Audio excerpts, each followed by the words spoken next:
Gimana kalau kita bisa dapat nasihat investasi langsung dari orang yang ngelola uang lebih banyak dari PDB gabungan beberapa negara? Nah, orang itu adalah Larry Fink. Setelah hampir 50 tahun di Wall Street dan ngebangun BlackRock jadi raksasa pengelola aset triliunan dolar, dia ngerangkum semua ilmunya jadi 5 aturan emas. Aturan-aturan inilah yang jadi pembeda antara kekayaan yang bertahan lintas generasi sama kegagalan finansial. Yuk, kita bedah satu persatu. Kisah Larry Fink ini nggak dimilai dengan kemewahan loh. Seperti yang dia bilang sendiri, dia mulai di Wall Street dengan setelan coklat paling jelek di dunia. Ini bukan cerita tentang privilege, tapi tentang prinsip. Intinya gini, aturan-aturan yang akan kita pelajari ini bukan cuma buat miliarder. Ini buat semua orang, nggak peduli dari mana Anda memulainya. Dari setelan jelek itu, lahirnya ini. 11 triliun dolar. Coba deh kita bayangin seberapa besar angka ini. Ini lebih besar dari PDB Jerman dan Jepang kalau digabungin. Ini kekuatan ekonomi raksasa yang dikelola oleh satu perusahaan, BlackRock. Jadi, pas pendirinya ngasih kita peta jalan buat membangun kekayaan, kita wajib dengerin baik-baik.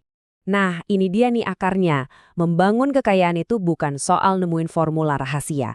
Aturannya tuh sebenarnya simpel banget. Musuh terbesarnya ya diri kita sendiri, keserakahan pas pasar lagi naik, dan panik pas pasar lagi turun. 5 aturan Feng ini adalah benteng pertahanan Anda melawan emosi-emosi yang bisa merusak itu. Oke, aturan nomor 1. Ini fondasinya. Dan lucunya, ini yang paling sering dilanggar.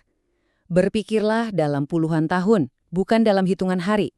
Kalau Anda paham konsep ini, Anda udah selangkah lebih maju dari kebanyakan orang. Lihat deh timeline ini. Ceritanya selalu sama, berulang-ulang. Depresi hebat, Black Monday, gelembung.com, krisis keuangan global, pandemi. Tiap kejadian ini pada masanya rasanya kayak kiamat. Tapi coba lihat polanya. Setiap kehancuran selalu diikuti pemulihan dan puncak baru. Pesan yang gak bisa dibantah, dalam jangka panjang, bertaruh pada kemajuan manusia, itu hampir selalu menang. Nah, ini nih akibatnya kalau kita ngelanggar aturan pertama. Fink lihat sendiri di tahun 2008 dan lagi di tahun 2020. Orang-orang panik, jual rugi di titik terendah, dan akhirnya mengubah kerugian di atas kertas jadi kerugian permanen. Coba bayangin kalau Anda jual semua investasi di bulan Maret 2020. Anda bukan cuma ngunci kerugian, tapi juga ketinggalan salah satu pemulihan pasar tercepat dalam sejarah. Jadi, gimana caranya ngelatih otak kita buat mikir jangka panjang? Ada 3 langkah praktis. Pertama, kurangin ngecek portofolio. Cukup sebulan sekali, jangan tiap jam. Kedua, tulis rencana investasi Anda. Kenapa Anda beli aset itu? Jual hanya kalau alasan itu udah nggak berlaku, bukan karena berita heboh yang bikin takut. Ketiga, bikin semuanya otomatis. Biarin sistem yang jalanin investasi Anda tiap bulan tanpa perlu campur tangan emosi.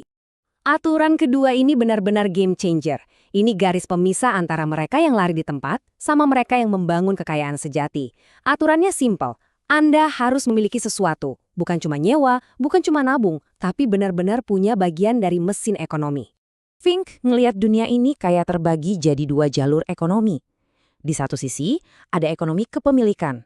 Orang-orang di sini punya saham perusahaan, properti, atau bisnis sendiri. Aset mereka kerja buat mereka. Bahkan pas mereka lagi tidur. Di sisi lain, ada ekonomi upah. Orang-orang di sini kerja buat dapat gaji, dan setiap kenaikan harga barang ngegerogoti tabungan mereka. Garis pemisahnya jelas banget. Apakah uang yang kerja buat Anda, atau Anda yang selamanya kerja buat uang? Dan data ini nunjukin seberapa parah sih kesenjangan itu. Di Amerika Serikat, 40% keluarga nggak punya uang sepeser pun di pasar saham. Artinya apa? Hampir separuh populasi cuma jadi penonton pas mesin pencipta kekayaan terbesar dalam sejarah lagi jalan. Anda nggak bisa menang kalau nggak ikut main. Dan bagian serunya nih, kepemilikan itu sekarang bukan cuma berarti beli saham di bursa. Selama ini, aset-aset terbaik, kayak proyek infrastruktur besar atau perusahaan swasta yang lagi ngehits, itu cuma buat investor kelas kakap. Nah, visi Fink itu ngebuka gerbang itu buat kita semua. Investor retail. Masa depan penciptaan kekayaan adalah ngasih akses ke kita buat punya bagian dari aset-aset swasta ini. Aturan ketiga ini soal bertahan hidup. Investasi itu bukan cuma soal seberapa banyak untung yang bisa didapat, tapi juga soal gimana caranya biar kita nggak kehilangan segalanya pas ada bencana. Diversifikasi itu bukan sekedar tips, tapi ini baju zirah Anda di medan perang pasar. Selama puluhan tahun, resep andalannya adalah 60% saham dan 40% obligasi. Tapi resep lama itu gagal total di tahun 2022. Dua-duanya anjlok barengan. Fink nawarin formula baru buat dunia sekarang. 50% saham, 30% obligasi, dan 20% aset swasta. Anggap aja aset swasta ini kayak jalan tol atau ladang angin. Kinerjanya nggak selalu ngikutin pasar saham, jadi bisa jadi penyeimbang pas lagi gonjang-ganjing. Tapi diversifikasi yang beneran itu lebih dari itu loh. Coba deh kita pikirin dalam 5 dimensi.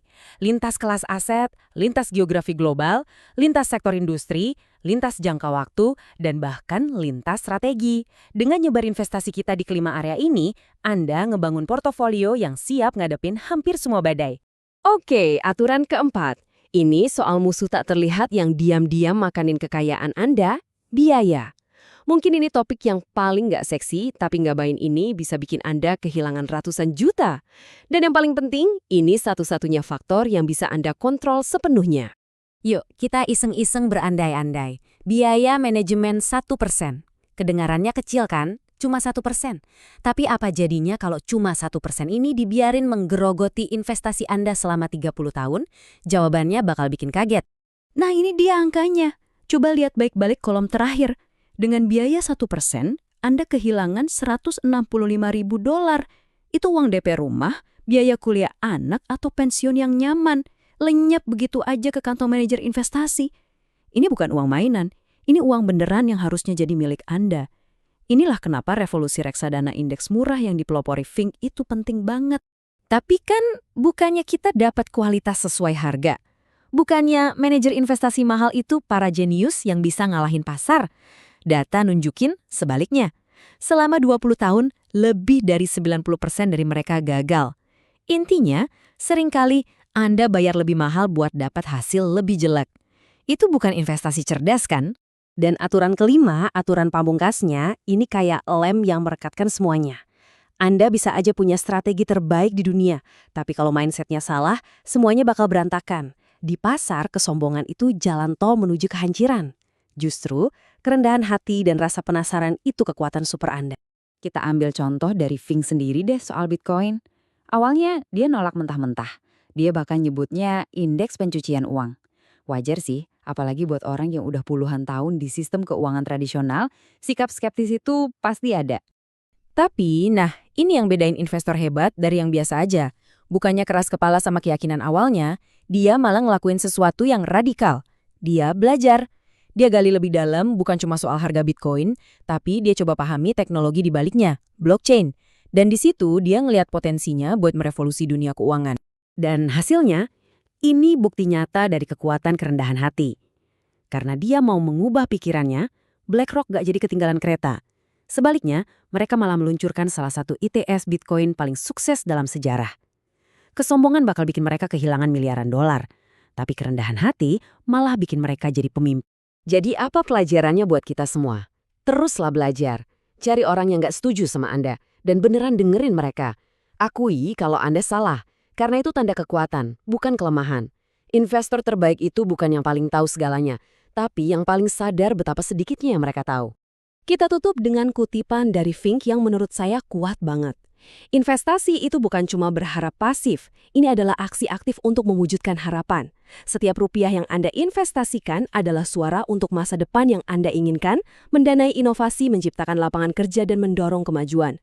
Anda bukan cuma nabung buat diri sendiri, Anda ikut membangun masa depan kita bersama, dan itulah kekuatan investasi yang sesungguhnya.